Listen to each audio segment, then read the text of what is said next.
Bienvenidos a esta nueva presentación correspondiente al primer curso virtual de emergencias cardiovasculares organizados por CONAREC. Mi nombre es Claudio Cialini, soy cardiólogo intervencionista y me desempeño como jefe de servicio de cardiología intervencionista y como director del departamento de cardiología del Hospital Privado de Rosario. El tema que voy a desarrollar es estrategia invasiva precoz en los síndromes coronarios agudos sin elevación del segmento ST. Antes que empecemos a analizar el momento ideal de un tratamiento intervencionista tal cual lo marca el título de la charla, me gustaría que repasemos cuál es el peso de la evidencia que respalda la utilización de un manejo intervencionista en los síndromes coronarios agudos sin supra. Y permítanme recordar que cuando uno habla de estrategia intervencionista, habla del uso rutinario de la coronariografía invasiva en estos pacientes y con un posterior tratamiento, una posterior decisión terapéutica de acuerdo a la anatomía justamente aportada por este estudio, mientras que la estrategia conservadora se refería a que la coronariografía y su eventual continuación con tratamiento estaba relegada solamente para aquellos pacientes con recurrencia de los síntomas o en aquellos que, respondiendo inicialmente a una estabilización medicamentosa, eran sometidos a un apremio físico o farmacológico y eran intervenidos cuando se le encontraba un monto isquémico importante. Bueno, durante muchos estudios realizados ya hace bastante tiempo, se compararon estas dos estrategias, la conservadora versus la intervencionista, y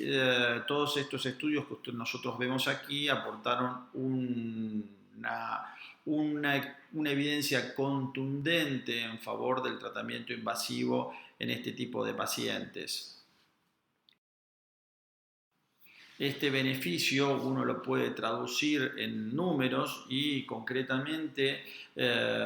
cuando hablamos de beneficio estamos hablando de nada más y nada menos que reducción de mortalidad, un 25% de la reducción del riesgo relativo de muerte en favor de los pacientes tratados invasivamente y una reducción de casi el 20% del riesgo de infarto no fatal. Aquí en el gráfico de la izquierda podemos ver las curvas actuariales donde se reflejan los datos que acabamos de mencionar, la diferencia significativa en cuanto a reducción de mortalidad e infarto no fatal, ya vista en un seguimiento a 5 años, pero más importante aún es lo que podemos ver en el gráfico de la derecha, donde ya encontramos un subanálisis donde se analiza los resultados de ambas estrategias de acuerdo al riesgo de los pacientes y vemos que este beneficio existe, pero es bastante menor en los pacientes de bajo riesgo y que por el contrario este beneficio es mucho mayor, demostrado por la gran separación de las curvas que se mantienen a lo largo de los 5 años en beneficio de la estrategia intervencionista con respecto a la estrategia conservadora en pacientes de alto riesgo.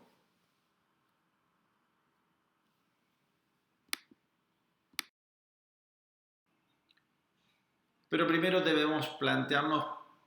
cuáles son las ventajas potenciales y cuáles son las desventajas potenciales de intervenir precozmente a estos pacientes. Uno creería que una de las principales ventajas, uno de los principales objetivos que buscamos es disminuir la incidencia del infarto agudo de miocardio, del daño miocárdico que se produce en los pacientes que están esperando un estudio invasivo y una intervención posterior.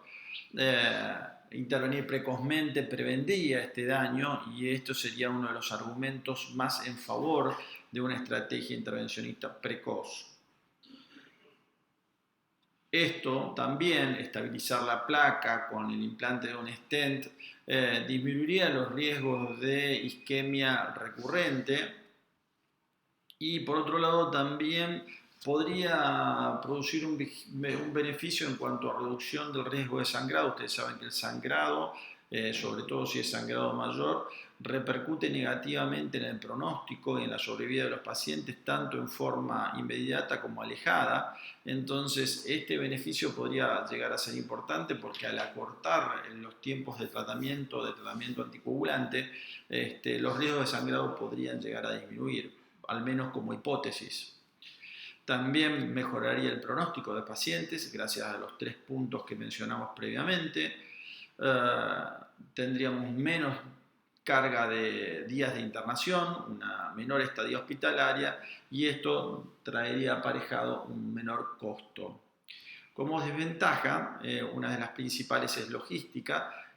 trabajar precozmente y trabajar en forma urgente, estudiando y revascularizando a los pacientes con síndrome coronario agudo sin supra,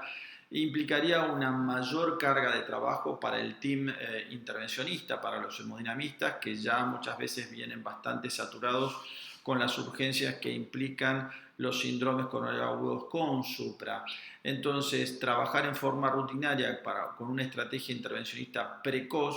implicaría una dificultad logística que a veces resulta bastante difícil de solucionar. Por otro lado, podemos exponer al paciente a determinados riesgos al estar apurándonos e interviniendo pacientes en los cuales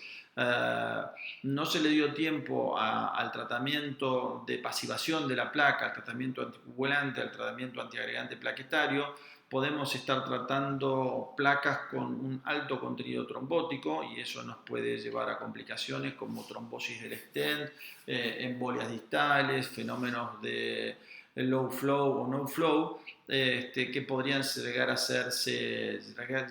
evitadas dándole tiempo a que el tratamiento anticoagulante o antiagregante plaquetario hagan su correcto efecto. Y por otro lado, también hay pacientes que podrían inestabilizarse y que con poca carga de placa y con mucho componente trombótico, gracias a algunos días de tratamiento, estos pacientes podrían resolver todo lo que tiene que ver a la complicación trombótica, quedar con una carga de placa pequeña que no necesite de una intervención, que en este caso, de apurar el momento de la intervención, uno podría estar colocando un stent en un paciente que en realidad no lo necesitaría.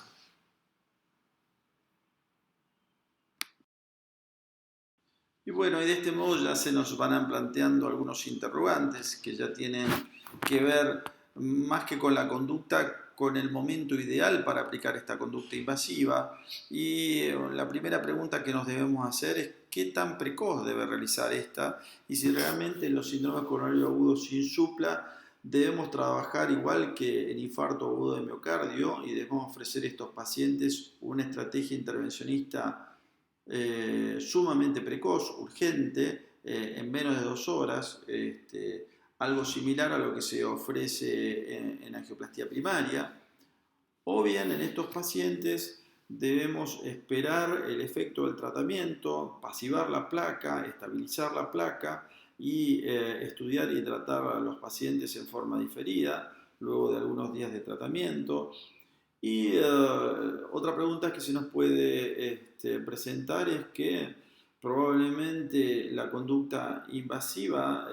tenga alguna diferencia en cuanto a beneficio acorde al riesgo inherente del paciente, a la estratificación del riesgo del paciente. Probablemente pueda producir mayor beneficio en pacientes de mayor riesgo y si esto es así, digamos, nos plantea el otro interrogante de cuál sería el mejor sistema, la mejor metodología para estratificar correctamente a nuestros pacientes. Es por eso, yo creo que un elemento fundamental es estratificar adecuadamente el riesgo de los pacientes, es que me voy a detener brevemente también en este punto y les voy a proponer un pequeño repaso sobre estratificación de riesgo para que finalmente analicemos la aplicación precoz de la estrategia intervencionista. Y cuando hablamos de estratificación de riesgo en pacientes con síndrome coronarico agudo sin supra, vamos a encontrar tres elementos importantes o fundamentales. Uno es la clínica. Ustedes saben que el 90% del diagnóstico ustedes lo van a realizar con el interrogatorio y la impresión de cuán típico o atípico sea la clínica del paciente siempre va a tener va a ser un elemento indudable que va a contribuir no solo al diagnóstico, sino a la evaluación del riesgo del paciente. A esto, a la impresión clínica que ustedes se van a llevar fundamentalmente a partir del interrogatorio, se le suman dos elementos que son realmente importantes y son predictores independientes de mala evolución, tanto de mortalidad como de infarto no fatal. Y me estoy refiriendo nada más y nada menos que al electrocardiograma y a las troponinas. Y cuando hablamos de electrocardiograma solamente tenemos que hablar de la depresión del segmento ST, no tener en cuenta para esta estratificación del riesgo las alteraciones de la onda T, y sabemos que la presencia de infradesnivel del ST empeora el riesgo de estos pacientes, es un claro marcador de riesgo y este riesgo aumenta cuanto mayor es la depresión del ST. Lo mismo pasa con las troponinas. La elevación de las troponinas es un factor independiente de muerte o de infarto y este riesgo aumenta también en relación al nivel de liberación de troponinas. Entonces, cuando queremos estratificar riesgo, hay una tríada que implica clínica, electrocardiograma y liberación de biomarcadores que debe ser muy tenido en cuenta y nos permite identificar a la inmensa mayoría de pacientes de alto riesgo. Los scores de riesgo representan también un elemento muy importante y los más populares probablemente sean el score de Grace y el score TIMI, ustedes seguramente ya los conocen. Tienen dos sistemas distintos de puntuación, toman en cuenta distintas variables. El score de Grace señala o identifica a los pacientes de alto riesgo cuando el puntaje supera los 140 puntos. Puntaje en el cual uno puede predecir que el riesgo de mortalidad de estos pacientes es 3 veces mayor, y mientras que por otro lado el score TIMI, que es un poco más simple, es un puntaje de 1 a 7 que toma 7 características y determina que estos pacientes tienen alto riesgo cuando esa sumatoria del puntaje da mayor de 5. Es importante saber que estos scores están completamente validados. A modo de ejemplo les muestro esto que pertenece a un análisis del score estimado de riesgo mediante el score de Grace, y ven que hay una correlación perfectamente lineal entre el score estimado y realmente los eventos producidos en los pacientes en el seguimiento, marcando o validando específicamente este score como un excelente predictor de eventos.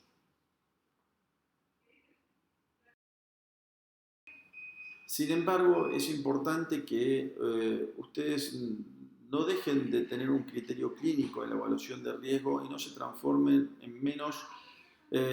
calculadores de números para determinar la conducta de estos pacientes, porque todo score de riesgo tiene limitaciones y generalmente lo que tienden es a infraestimar el riesgo de algunos pacientes, y les voy a mostrar algunos ejemplos. Es muy difícil que un score de riesgo se equivoque cuando efectivamente predice un elevado riesgo, o dicho de otra manera, cuando el score de riesgo te da alto, evidentemente ese paciente es un paciente de alto riesgo. Pero hay situaciones en las cuales vamos a encontrar pacientes de alto riesgo que deben ser manejados invasivamente y probablemente precozmente, en los cuales vamos a encontrar score de riesgos bajos. Por ejemplo, podemos tener un paciente de 50 años que no tenga más de 3 factores de riesgo coronario, por ejemplo, que sea fumador y dislipidémico, que no tenga antecedentes de enfermedad coronaria conocida y que no tome aspirinas, pero que haya tenido dolor en las últimas 24 horas y haya tenido depresión del segmento ST de 2 milímetros durante sus episodios de dolor y que también hayamos constatado elevación de las troponinas. Este paciente es un paciente que tiene un altísimo riesgo de evento dentro de los 30 días y debe ser manejado invasivamente y probablemente precozmente. Sin embargo, el score de TIMI va a ser de bajo a mediano riesgo. Entonces, nos puede llevar a algún tipo de contradicción esta mala interpretación que pueda llevarnos a diferir o a no indicar correctamente una conducta invasiva en alguien que lo necesita. Una historia similar podemos tenerla con respecto al score de Grace, que como le decía toma algunas características distintas, evalúa el estado hemodinámico del paciente con la escala de Klippy-Kimball, le da puntaje de acuerdo a la frecuencia cardíaca y a la presión arterial de los pacientes, la edad es otro factor importante, suma puntos cuanto más añoso es el paciente y también hay una importante también contribución de puntaje a aquellos pacientes que tienen deterioro de la función renal. Finalmente, hay una importante carga de puntos para aquellos pacientes que han tenido una parada cardíaca previo al ingreso y obviamente también suma puntos si tienen desviación del segmento ST o bien elevación de las troponinas. Pero bueno, veamos, dijimos que un paciente de alto riesgo según el score de Grace debería tener más de 140 puntos, pero bueno, acá tenemos un nuevo paciente, un paciente que está con estabilidad hemodinámica, que tiene una ligera hipertensión arterial, por encima de los 140, pero por debajo de los 150 milímetros de mercurio, está ligeramente taquicárdico, en una frecuencia cardíaca de 85 por minuto, que, como dije antes, es joven, todavía no cumplió 50 años, tiene una función renal normal, pero ha tenido un dolor en las últimas 24 horas con elevación de las troponinas y con desviación del segmento de ST intradolor. Nuevamente, este paciente, solamente por las características del dolor, solamente por los cambios electrocardiográficos y la liberación de troponina, es un paciente de alto riesgo que debe ser asignado a una estrategia invasiva y probablemente precoz, a pesar de que el score de Grace nos dé que es de un riesgo intermedio. Si evaluamos ahora lo que son las guías americanas en cuanto a las recomendaciones para valorar el riesgo, vemos que le da mucha importancia al electrocardiograma y a las troponinas en el momento de determinar el riesgo de este tipo de pacientes, pero también le da un lugar importante a los scores de riesgos con un nivel de recomendación, con un alto nivel de recomendación y un alto nivel de evidencia. Pero cuando usamos esta información, o sea, la información aportada por la estratificación mediante el score para la toma de conducta, ya ese nivel de recomendación y ese nivel de evidencia, según estas guías, cae un poquito. Y eso viene a estar en relación con las falencias que tienen los scores fundamentalmente de infravalorar el riesgo en algún tipo de pacientes como los ejemplos que les acabo de marcar. Habíamos citado lo que era pasivación o estabilización de la placa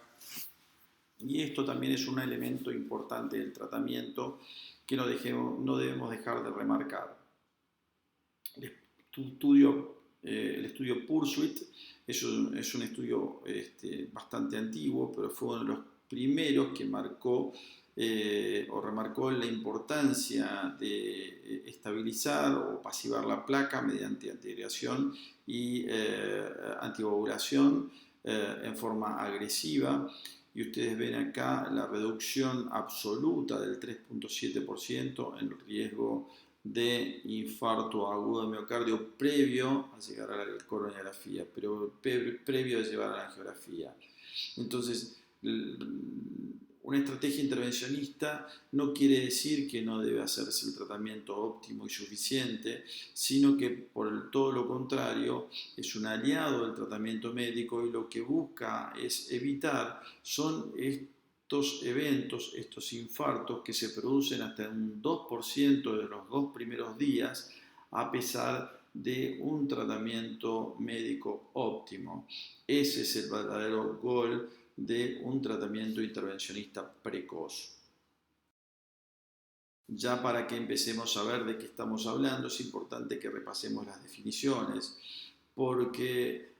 un tratamiento intervencionista urgente se refiere a aquel que se debe hacer precozmente, en menos de 2 horas, como dijimos, en tiempos parecidos a los de la angioplastía primaria.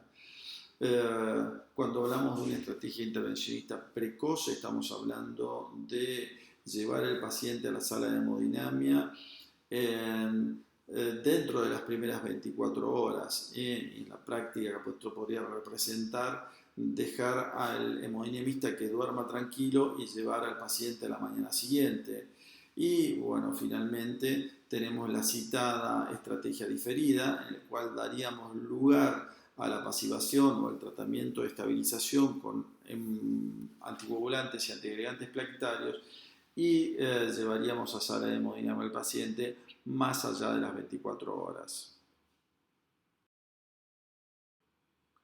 Hay un número muy importante de estudios que han comparado una estrategia intervencionista precoz versus una estrategia intervencionista diferida. Este es un cuadro de muchos datos, es bastante complejo de ver y analizar, pero solamente le quería puntualizar para que ustedes vean la cantidad de estudios que han sido realizados. Son todos estudios randomizados que han aportado una cantidad bastante dispar de pacientes incluidos, donde se destaca fundamentalmente el estudio TIMAX, que con 3.000 pacientes aporta casi la mitad de todos los pacientes estudiados en este pool de estudios. También es importante hablar de cierta heterogeneidad en los criterios de diagnóstico de infarto agudo de miocardio, cierta heterogeneidad en lo que es la definición de lo que puede ser una estrategia invasiva precoz y sobre todo en cuánto tiempo se aplicó la estrategia cuando el paciente fue, o cuánto tiempo se demoró en llevar al paciente a hemodinamia cuando el paciente fue indicado a una estrategia diferida. Y finalmente, también hay cierta disparidad entre los distintos trabajos en cuanto a la aplicación de angioplastia coronaria en los pacientes asignados a una estrategia intervencionista precoz. Y vemos que hay una variación que va desde el 50 al 100% de intervenciones dentro de este grupo de estudios.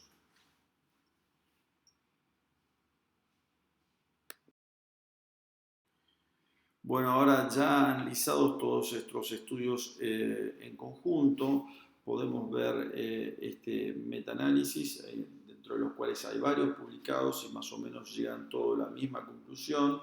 y una de las más importantes es que intervenir a los pacientes precozmente no implica ningún tipo de beneficio en cuanto a reducción de mortalidad. Esto es importante remarcar. Por más que trabajemos rápidamente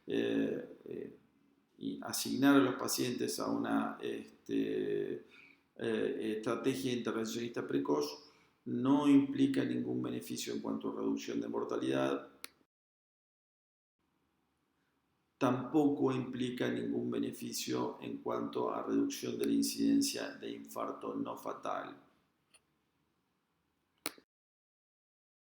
Donde sí marca un beneficio evidente y realmente desde el punto de vista cuantitativo es importante porque la reducción del riesgo relativo es casi del 50%, es en la incidencia de isquemia recurrente. La incidencia de eventos recurrentes baja dramáticamente cuando uno asigna a los pacientes a una estrategia intervencionista precoz.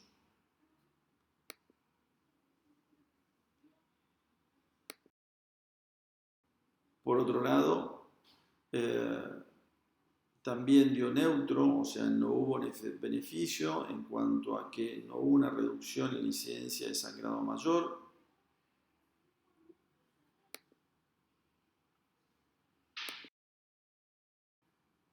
Pero sí se ha podido demostrar una disminución significativa en la necesidad de días de internación, o sea que la carga de días de hospitalización se ve significativamente reducida con la estrategia intervencionista precoz y esto acarrea una importante reducción de costos.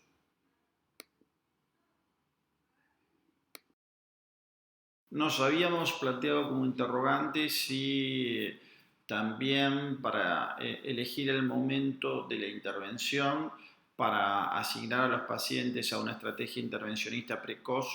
los resultados dependían también del riesgo inherente del paciente y acá podemos ver en este subanálisis del estudio TIMAX que también esto es importante. En el cuadro superior vemos qué pasa en distintos subgrupos con la reducción en lo que tiene que ver al endpoint o el outcome primario, que es una combinación de muerte, infarto no fatal o ACV, y vemos que en una población de alto riesgo definida como un score de Grace mayor de 140, se demuestra una disminución significativa del endpoint primario en favor del tratamiento intervencionista precoz versus en comparación a la estrategia diferida. Ya en el cuadro de abajo donde se analizan endpoints secundarios, donde aquí ya se agrega la incidencia de isquemia recurrente, vemos nuevamente que en aquellos subgrupos de alto riesgo, como pueden ser el infradesnivel del segmento ST, la elevación de las troponinas o nuevamente el score de Grace mayor de 140, también hay un beneficio evidente de la estrategia intervencionista precoz por sobre la estrategia diferida.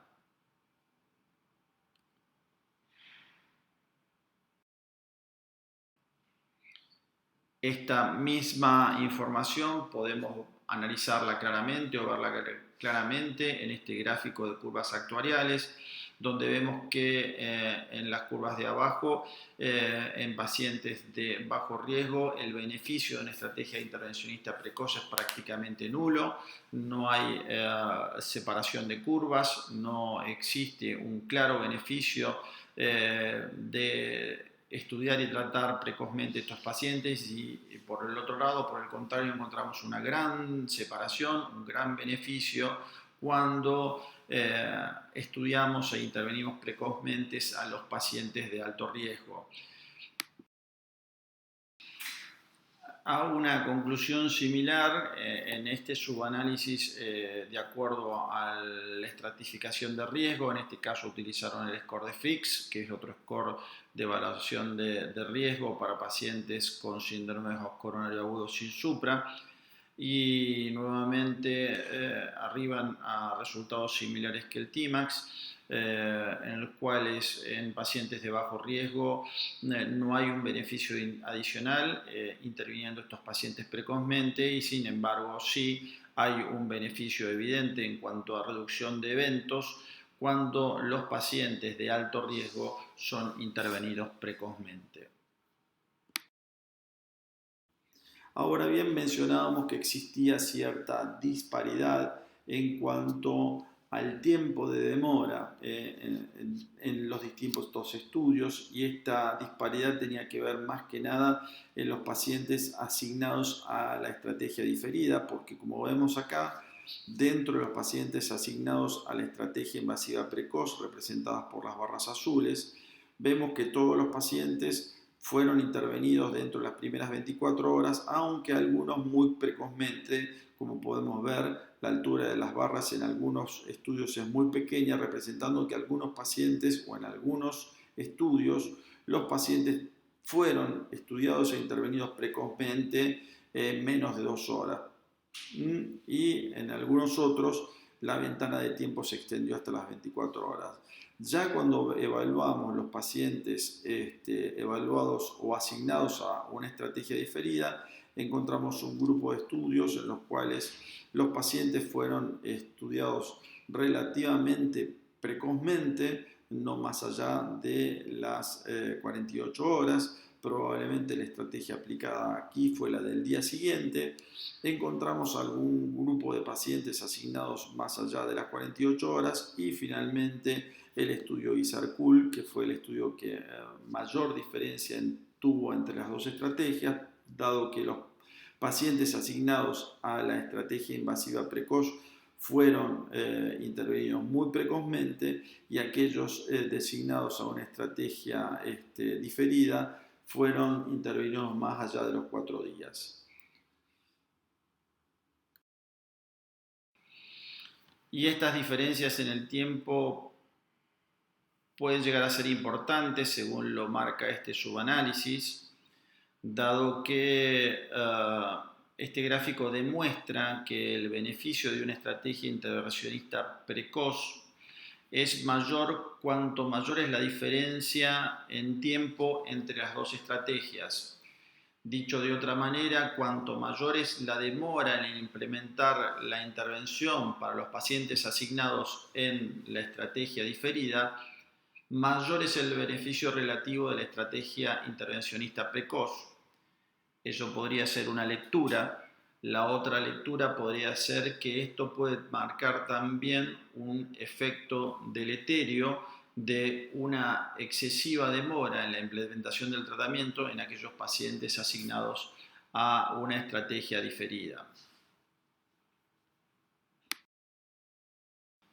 Veamos entonces con estos datos que dicen las guías americanas, y las guías americanas recomiendan una estrategia invasiva urgente o inmediata. Recordemos que es la que debe aplicarse dentro de las 2 primeras horas para aquellos pacientes con síndrome coronario agudo sin supra y que tengan una angina refractaria o que tengan inestabilidad hemodinámica. Mientras que recomiendan una estrategia invasiva temprana, aquella que debe aplicarse dentro de las primeras 24 horas, para aquellos pacientes clasificados como de alto riesgo, pero que puedan ser inicialmente estabilizados con tratamiento médico.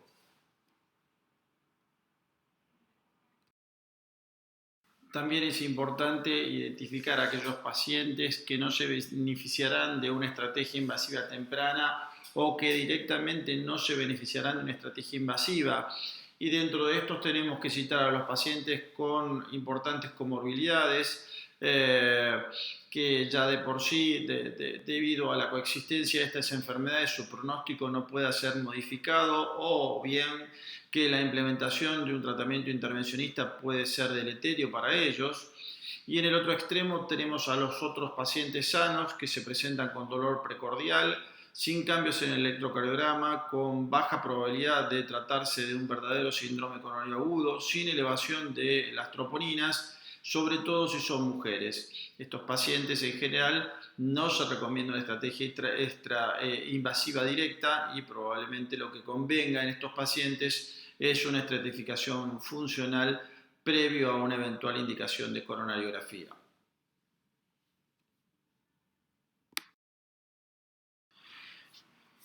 Las guías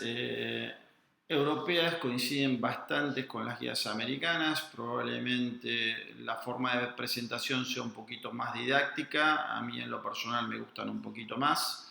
Y en este caso vemos que recomiendan una estrategia invasiva urgente en menos de 2 horas para aquellos pacientes que se presentan con inestabilidad hemodinámica o insuficiencia cardíaca aguda, en aquellos pacientes con refractarios en sus síntomas o con síntomas recurrentes,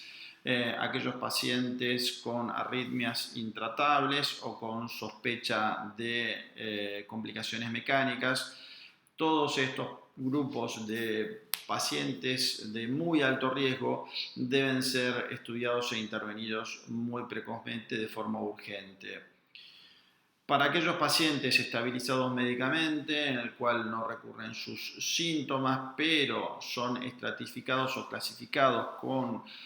alguna característica de alto riesgo, como ser infradesnivel del segmento ST, elevación de troponinas, o un score de Grace mayor de 140 o un score de TIMI mayor de 5, se recomienda una estrategia invasiva precoz, pero ya dentro de las 24 o 36 horas.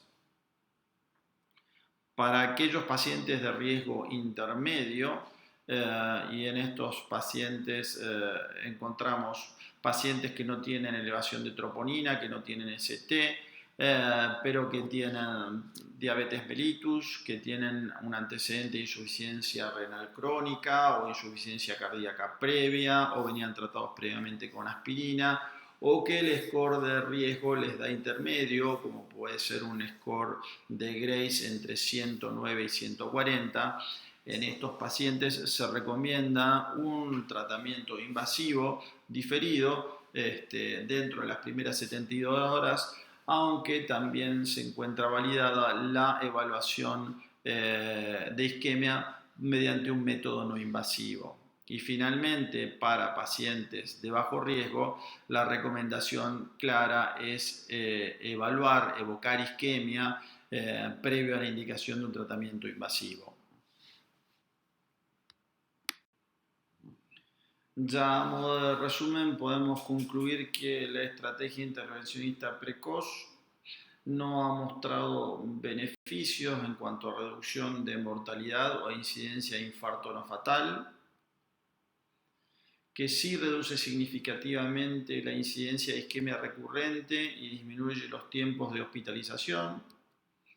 que no ha mostrado beneficios en cuanto a reducción de riesgo de sangrado, que su beneficio en forma relativa es mayor cuanto mayor es el riesgo de los pacientes,